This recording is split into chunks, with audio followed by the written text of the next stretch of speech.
What's up, guys? Hey guys.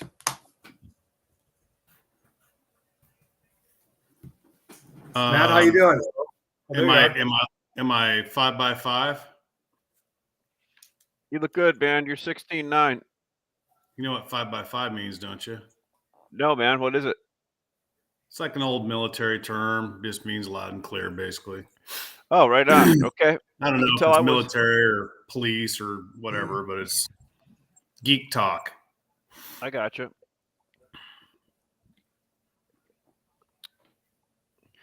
I got you. Let's kick it off. We could probably run through this one pretty quick. Everybody, welcome to This Week in Lumber with Greg Riley from Sitka USA and Matt Beamer from Hampton Lumber Sales. How are you guys doing today? Awesome. Busy. It's all good in the hood. Good.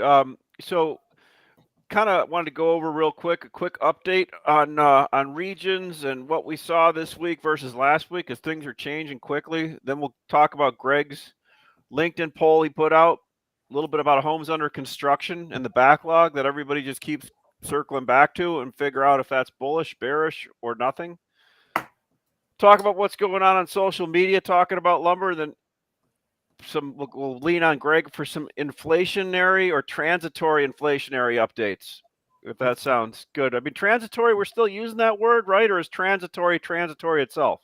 I think it's transited. Yeah. Yeah. I was thinking of you, Matt. She dropped herself over that. I would $106 to fill up down the street in my little rig. I'm figuring you're probably going to be pushing $150 pretty soon on the big rig. Yeah, it was 140 for my Suburban the other day. But I thought the solution, I was told, was just go buy an electric car. Yeah, that's what that Debbie Stabenow lady said. She drove from Michigan to Washington, D.C. in her Tesla and can't understand what the big fuss is. For sure. Let them eat cake, Ashley. So let's talk a little bit about, we sometimes go over the same, it seems like redundant, but my God, this stuff is changing daily so much. Just the price alone from where we talked last week, we were chatting last week, and Greg was saying he would see there was a turnaround when futures got in front of cash, and we were trying to figure out where cash was, and cash is a Western base versus CME. But what I've seen, I talked to Matt this morning trying to figure out where 9-foot studs were in dry dug fir, and I think they were at 800 and something last week, and now they're at 600 something or 700 and something this week. All the other things are adjusting. Pine numbers, I'm just having a hard time keeping a hold of. I don't know whether they're low grade or high grade now, because the numbers I see on pine relative to last week are hundreds of dollars off, right? So, I mean, Matt, let's go to your little neck of the woods in the Pacific Northwest, BC region. What are you seeing this week versus last week? What's the thought process out there? Are buyers still in control? And if so, what does that mean going forward here? Buyers are in 100% control right now. The mills they all have inventory. They all have more transportation options than they did 2 months ago. So, and they've all got bosses telling them keep the wood moving. And that's the biggest issue right now, is that, we're in the stage of the market where CEOs and CFOs are making the calls now instead of the daily traders, right? So you've got, the big wigs at the big national corporations telling their buyers, hey, be careful what you buy, and, really work your inventory down. Meanwhile, you got the CEOs and CFOs of the sawmills going, keep the wood moving, keep the wood moving. It's sort of a battle between those two groups right now. And we, the daily lumber trader guys, are just sort of caught up in the mishmash of all of that and what that entails. But the bottom line is the buyers are completely in control. They, in a normal dignified negotiation, you might negotiate the tally, you might negotiate the price, you might negotiate the ship time. You don't really usually negotiate all of those things. Usually you both get a chance to win on some of that, right? Right now, the buyer gets to win on all of it. They get to name the price, they get to name the ship time, they get to name the tally. And the mills are just resigned to either saying yes or no, really. It's combat trading right now. So for sure, Matt, and so just real quick, what is Western BC price about right now in 2x4? Delivered somewhere in North America, somewhere between like say 700 to 750, depending on the tally and the quality, for just random cars, a 2x4, 2 and better. So CME is about, so it relative to CME, it's about a mill of about 600-ish to 650-ish, somewhere around there. Yeah, I mean, we have many orders in the last 5 days to prove that type of a number. So it's not like I'm guessing here. These are real numbers that we're trading at. And 2x6 is lower. I mean, you can buy 2x6 for probably $100 less than that. Wow, Low that's it. I know 600s. Greg was talking about 2x6 this morning about how with me about it. So it's funny. I saw, and I'll jump to Greg on his little area right now in a second. You know, I'm reading about how Target and all these companies now all of a sudden have excessive inventory, right? So I look at supply chain stuff, and I think that yes, lumber is different from widgets they're selling at Target, but I think a lot of the big logistical issues that we had shipping, demand has probably fixed a lot of that, but it certainly isn't as bad as everybody told me it was 2 weeks ago up in Montreal still. No, I think demand is just fine. Supply is Yeah. freed up is what's the big change here in the last But logistics 2 is months. also freed up a little bit, it seems like, right, man? Well, I mean, when you intentionally go out to slow the economy down, that's what our government's doing and has been doing, then eventually it's going to work. And so your capacity frees up because you've destroyed some demand. And that's what we're going through. That's why futures prices are 575 instead of 1300. We're adjusting. We're adjusting back to the mean is what we're doing. We're just going back to what we joked about last week about this going back to what we've known for the last 30 years. Yeah, good point. We're there. We're back there now. We're just back to a normal. I can get rail cars. I can get trucks. All I need is orders, and I'm getting lots of orders. So let's not poo-poo the market being horrible. It's not horrible. I mean, there's plenty of liquidity. It's still liquid. Yeah, yes. It's still liquid. That's a decent indicator at least, right? That you need volume leads price, right? Our industry learned from last year. We're not heavy on inventory right now, and I think people have real needs that have developed over the last 2 months because they've lessened their load on their inventory, and now they've got holes to fill. Mills are still listening, and we're gonna do what we can to keep the orders moving, but we are able to do that. We're just doing it at lower prices. So, Greg, over to your area, neck of the woods, Eastern U.S. and Euro. I mean, you and I had a good conversation this morning about Euro. How much are they going to ship over at $500 a thousand, right? And what are you seeing where you're at? You're in the spot market, but also in the multifamily market too. So you see both things, and then we'll go to this question that Joe had because that might answer it after you go through yours. Well, I guess I'll start off with. I don't think anybody that's regularly watches the show should be surprised that prices are down and are down where they're at.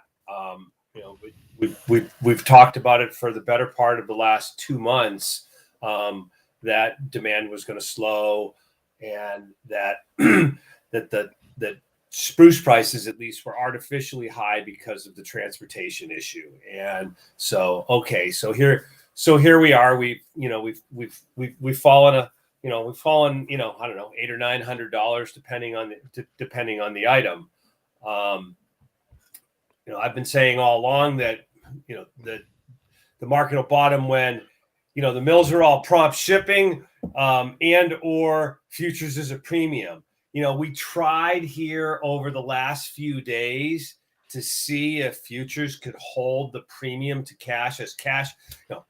A month ago, futures was $250 below cash. A few days ago, they were basically the same price. Well, I mean, we've kind of gotten the answer today with futures, kind of collapsing down. I mean, it still is on the trend line from the 2020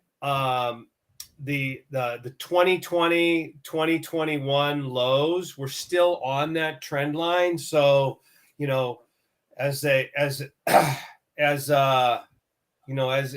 saying goes, so you're saying I got a chance. What the market's that's what the market's doing right here. And kind of to Matt's point is, if we're going to return to a normal market. The last 2 years was an abnormality. I mean, it was wild. The record profitability across our industry. No question about it. So really, if we think back prior to the last 2 years, and this is for a lot of our younger viewers that haven't been around, that if think the last 2 years is normal, the lumber market trades plus or minus the cost of production. So we're in the process of correcting from being way over the cost of production to we're going to go below the cost of production. How much below, you ask? I have no idea. That's we know one thing: it can only go to zero. Right, but we're not going to go to zero. Of course, and are we going to turn around at 575? I mean, there's a chance. But given where things are now, I mean, I feel, and I guess this will tie into, the poll, but the market's getting oversold. When's it going to be oversold enough?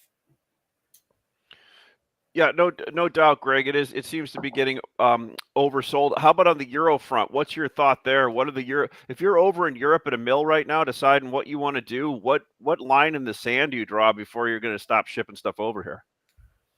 Depends on who you are. There's a number of them. I mean, listen, their economy is worse than ours. Their housing market's worse than ours.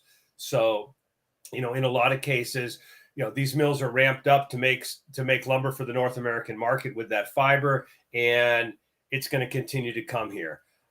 But if we look at today's price and what their cost of production is, depending on who you are, we're somewhere between at or well below cost of production. Now, what's in the pipeline for June, July, maybe even August is what it is. But I suspect when and here's the other thing you got to think about. And Matt, you probably know this from your mills. Your mills are still shipping orders hundreds and hundreds of dollars above the new market level. I mean, there's a lot of lumber in transit in the marketplace that's still 4 digits.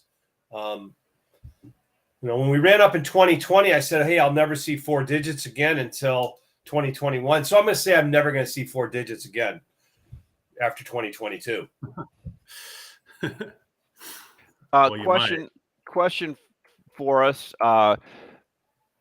Joe asked, do you see these lower future prices sticking as long as the interest rates are projected to be increasing from the Fed? I think you kind of just answered that probably in what you just said here, Greg. I know here's one of the interesting things. I was watching Twitter this morning where they have these events where you can watch Twitter. Is that well, like so is that a game show? So they had a person had a live event, and he was a non-industry person, and he had an economist on saying how lumber could be predicting the next downturn in housing. And I'm like, if people are just looking at that now, that's something that we saw in 2006, 7, 8, right? And I don't know if things are not lined up the same as they were last time, but to make that projection after the market's dropped to $800, I think it's a little bit behind the curve on that one. Just my opinion, right? Yeah, I mean, and I don't know. There's too many unknowns out there, right? Hey, listen, you know what? I mean, mortgage applications came out today at a 22-year low. Right. I didn't see that. Actually, I don't. Now, granted, it's like, there's virtually every mortgage out there is at an interest rate that's well below the current rate. There was anybody that didn't refinance, prior to 2022 and, 21 and 20 and 20 and 21, missed an opportunity. What we are starting to see, though, which is something we'll want to watch, is the number of HELOCs that people are taking out. So people aren't not refinancing to cash out. That's what happened. That's what happened back in 5, 6, and 7. That was the precursor to the last housing collapse. What they're doing is taking out HELOCs because they can access the huge increase in equity in their homes. But I heard a bunch of people. I heard a bunch of those commercials on the radio this week. The annoying ones were like, "Hey, you want to unlock some potential in your house? Talk to me, Johnny, and I'll unlock it for you without any hassles." Right? You're gonna have to call your buddy the mortgage broker and see what he says. So here's how busy he is right now. He's working at his family's business right now because refinances are doing this right now. Yeah. I don't think honestly, it's a mystery, go back to this economist guy that you're talking about. Like, if he's that far behind, why would anyone hire him to speak for them? Like, really, come on, man. It's not hard to figure out what's going on in this country right now on a macro level. It's really not. Our government's telling us they want to slow things down, right? They're worried about inflation. After spending a year telling us there was no such thing as inflation, now they're flipping. And they're like, whoa, pump the brakes, pump the brakes, pump the brakes. Meanwhile, here we are in little lumberland. We're not a major industry. Like, we're not steel. We're lumber. We think it's important, but do you think Janet Yellen thinks the lumber business is important? Probably not. But now, it is a pretty good we're indicator. Over here. Generally. We just had 2 years of the most unprecedented market conditions of all time. Probably never going to be seen again in our lifetime, right? Now, that was an indicator that we were overheating, right? You could say lumber was a precursor to inflation. Now lumber's selling off 2 summers in a row harshly. You could say lumber's now a leading indicator for the rest of the economy going down. Really, that's what's happening. We're slowing down our economy on purpose. And so therefore, capital isn't going to be spent the way it was spent the last 2 years. Big money is not going to come flying out saying, let's go buy this and go buy that. And everybody's going to tighten up their checkbooks and just say, let's slow down. Let's take a breath. This is going to affect every industry, not just lumber. It's already affecting transportation. I can get rail cars now. I can get trucks now. How quickly that changed. We went from couldn't get rail cars, couldn't get trucks for 6 months in a row to all of a sudden I've got excess capacity. Yeah, no doubt. Hey, well, let's go over and look at the poll that Greg did on Sunday. I'll have Jory and I will bring that up and see if we can take a look at it quick here and see if we can pull anything off it. So, the saying goes that, those that, don't learn from history are doomed, they're doomed to repeat themselves, right? Yeah.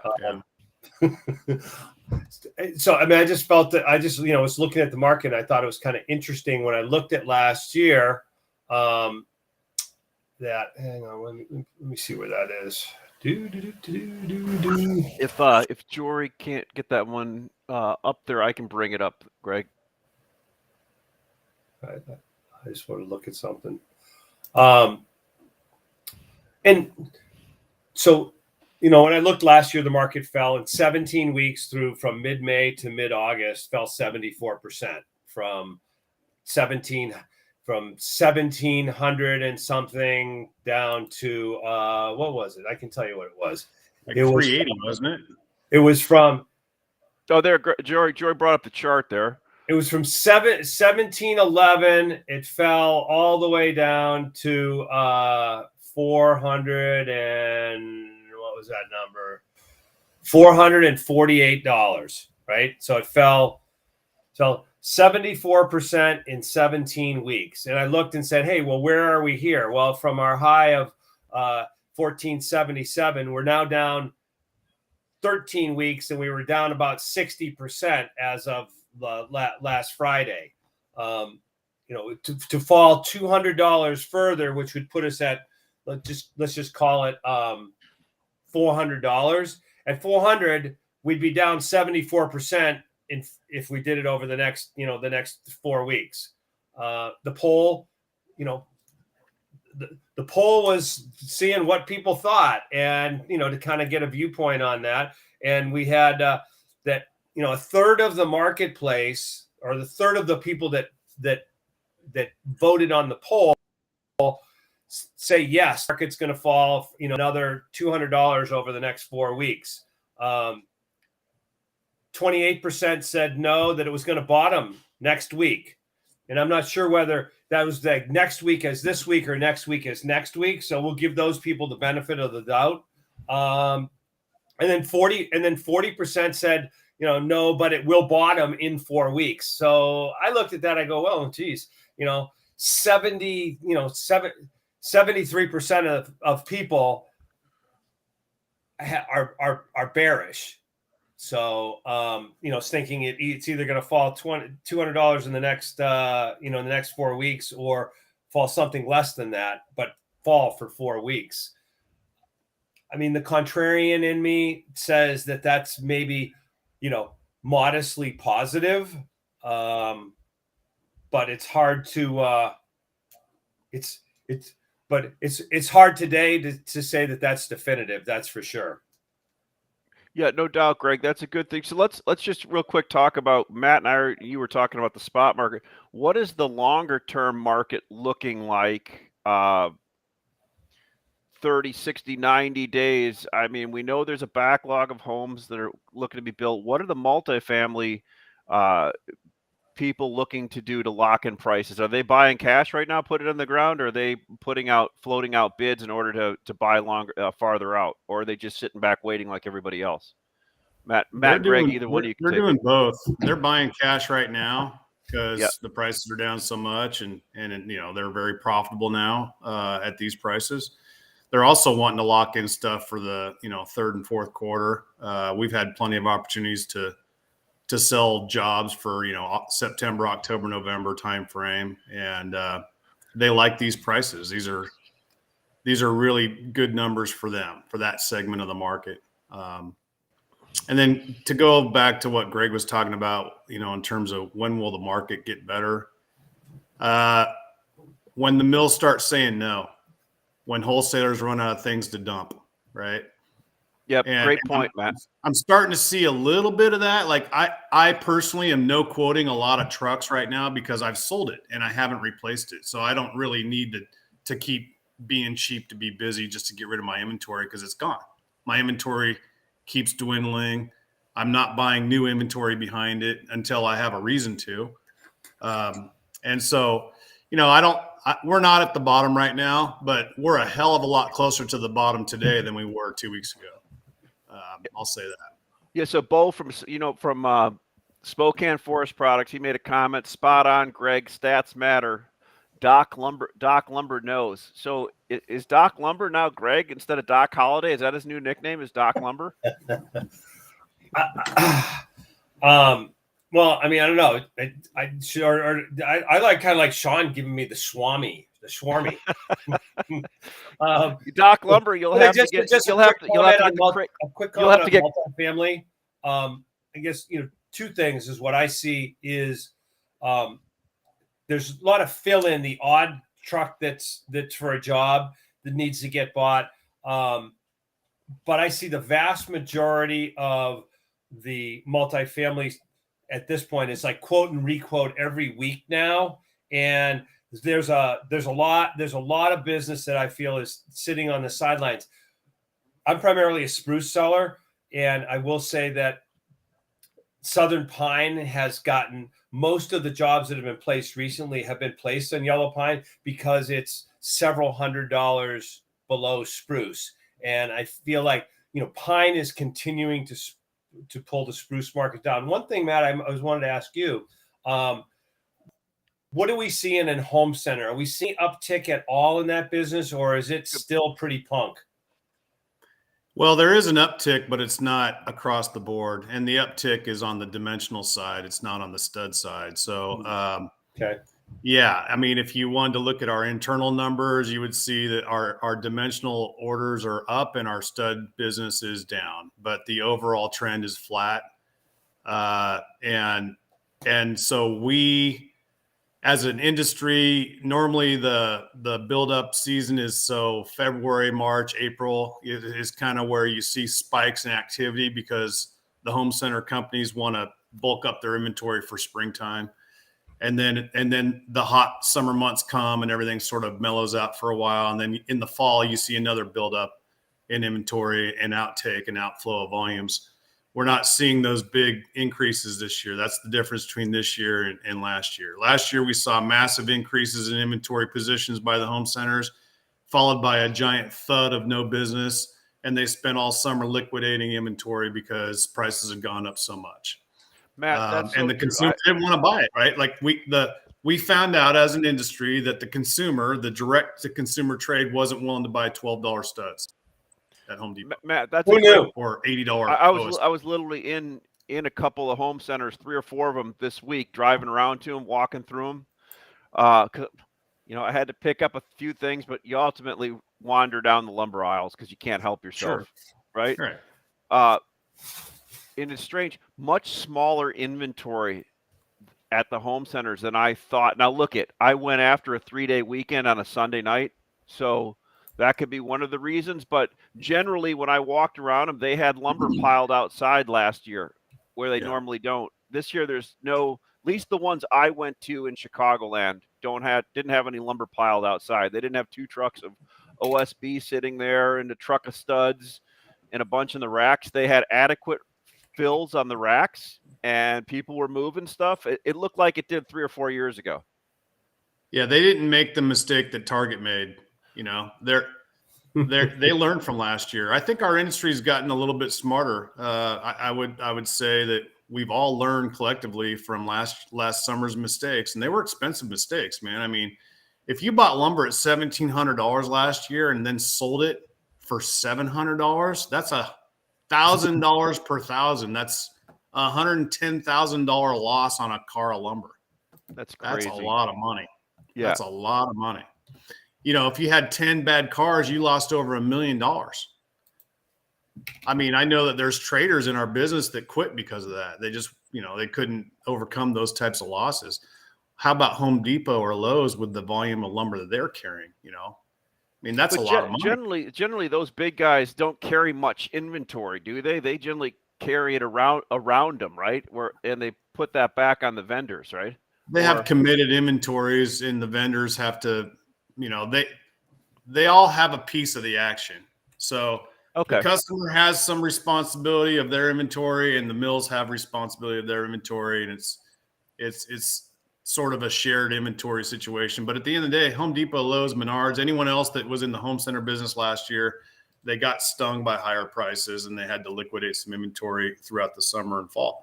And they learned from that. So this year they didn't do the big buildup. They just decided, hey, we're just going to keep it mellow and not do what we did last year. So just a quick question for both of you guys, and because I'll give you my answer. I'll actually write it down. So if we talked a month ago where prices where we thought they were going, would you have guessed they'd be where they're at today at all?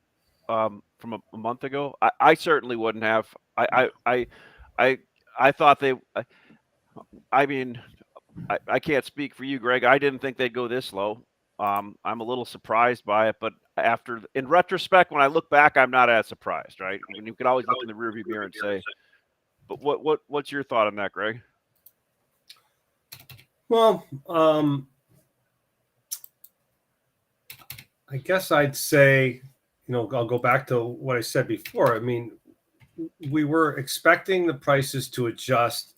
You never fully like realize what can happen. And one of the things I always find is even when sometimes I'm right about the market, it still surprises me. Yeah, for sure. That's where I'm at right now. Something when it actually happens, I'm going like, wow, really? You know? Yeah. I mean, Yeah, no, I work for a sawmill, and you would think that I wouldn't be surprised by this point. You know, I've worked for Hampton for 18 years. I kind of know all the little tricks of the trade and all the internal scuttlebutt that goes back and forth between the sawmills and the trading companies and all of our different inventories that we maintain around the country.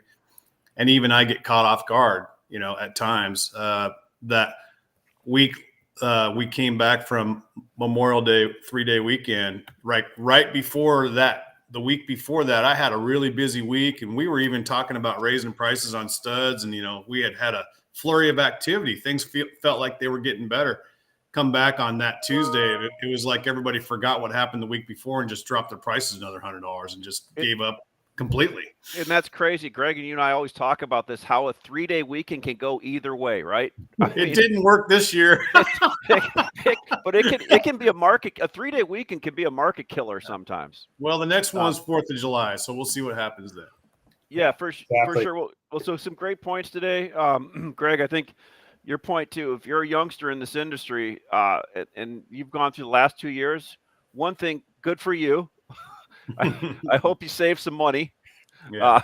Because we may be rocking and rolling again going into the next few years. And I think one of the cool things is everybody's very optimistic about things. But like I said, when I look at what the Fed is trying to do, I can only look at a human being and judge them based on what they told me, or an entity. And in this case, they're saying, boy, did we print a lot of money, and are we trying to slow some things down, though, even though we never knew that would happen.